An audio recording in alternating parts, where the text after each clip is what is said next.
Wadey Spike says he likes to play in his front yard with his grandkids, but the two pit bulls next door have always been a concern for him. Those dogs are not meant to be running around. Spike says 2 weeks ago his daughter and grandchildren were trapped in this car by the neighbor's pit bulls. My wife and I was sitting up and looking at TV, and I heard a scream. Those screams came from Spike's daughter. The dog jumped up on the door, and I was screaming and hollering. My dad came out there hearing me hollering. Spike says that's when he tried to protect his family by firing his pistol at the dogs, but he missed. They just kept charging and coming, and we couldn't get out the car. So Spike says he grabbed a shotgun, drove over to tell his neighbor to lock up the dogs, but Spike says one of the pit bulls attacked again. And that's when the dog charged the truck, and I shot one.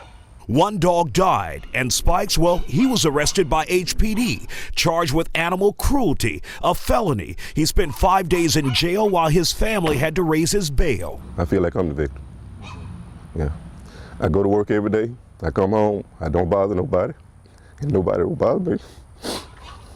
We attempted to get a comment from the person at the house where the dogs are kept, but we were told they were not making any on-camera statements and that the district attorney's office was handling the case. A prosecutor says the case must go before the grand jury, while Spike says the case is more than he can handle. Financially and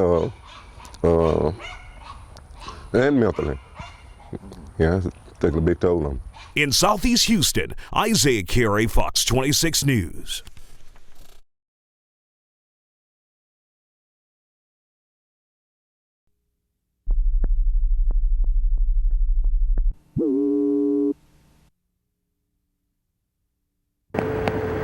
Fire Station 54 in Northeast Houston has become a crime scene. This morning, 2 female firefighters reported to work, and inside their quarters, they were met with racist graffiti.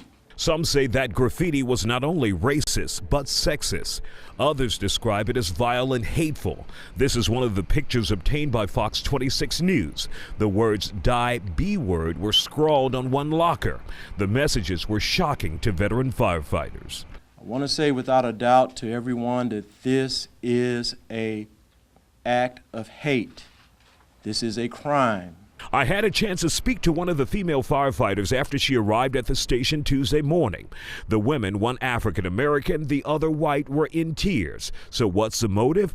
President of the Houston Black Firefighters Association, Otis Jordan, has the answer to that. They don't want them there. They don't want them to work there. And, they filed that complaint. The women in that complaint allege they were being harassed at Station 54. They claim male firefighters were urinating in sinks, in their sleep areas, disconnecting cold water to female showers, and unplugging speakers to the women's dorm so they couldn't hear dispatch calls. We are talking about adults here. Sounds like children. Oh, yeah, might be too much spare time and no leadership at that fire station. This isn't the first case of alleged racism at HFD. Just this year, a captain was caught in a firestorm for what some consider a racist act, an act some say made the sexist and racist graffiti okay. If a man is caught with a noose in his locker and he gets a slap on the hand, that's setting a tone that nothing will happen to me. Assistant Chief Flanagan says he's not ready to jump to that conclusion, that there's a culture of racism in the department. Isiah, of the 4,000 men and women here, I hope there's just one that had an ugly mindset to do this. I don't know. The two firefighters, the two alleged victims in this case, were given the remainder of the day off and told to seek psychological counseling. Reporting from Northeast Houston, Isiah Carey, Fox 26 News.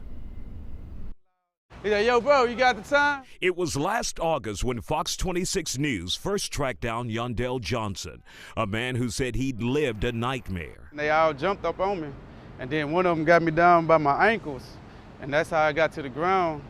And it was like he held my body, and everybody else started stumping me and stuff. And then it was like I blacked out, and I came back to, they were still stumping me. Those men who allegedly attacked Johnson in downtown Houston and then called him the N-word were self-described white supremacists. They're Charles Cannon, Brian Kurtstetter, Michael McLaughlin, and Joseph Staggs. All were arrested and charged locally with misdemeanor assault, but the Justice Department stepped in to prosecute what investigators call a clear case of hate. It's significant kind of historically for Houston because this is the first time this statute has been used to prosecute a crime of violence such as this. That statute is the Matthew Shepard James Byrd law passed in 2009. It makes it easier for any law enforcement agency to go after those who commit hate crimes. I was surprised, you know.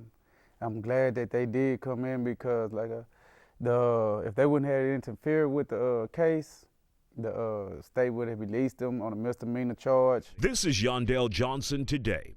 He says he's glad the feds stepped in to go after the men who allegedly targeted him simply because of his skin color. When I tell people now that, you know, I got jumped on downtown for being black, it's like, yeah, right. For those who still target individuals based on race, federal investigators say they're prepared to respond appropriately with a 10-year sentence. And not only do we have this tool, but we also have prosecutors and we have agencies that can and will use it. Quanell X, who accompanied Johnson to our interview, says the Shepard Byrd law should have been used by local authorities 5 months ago. Now, a spokesperson with the district attorney's office says they work in cooperation with the FBI, and that's when that new tool to increase the penalty is used. Isiah Carey, Fox 26 News.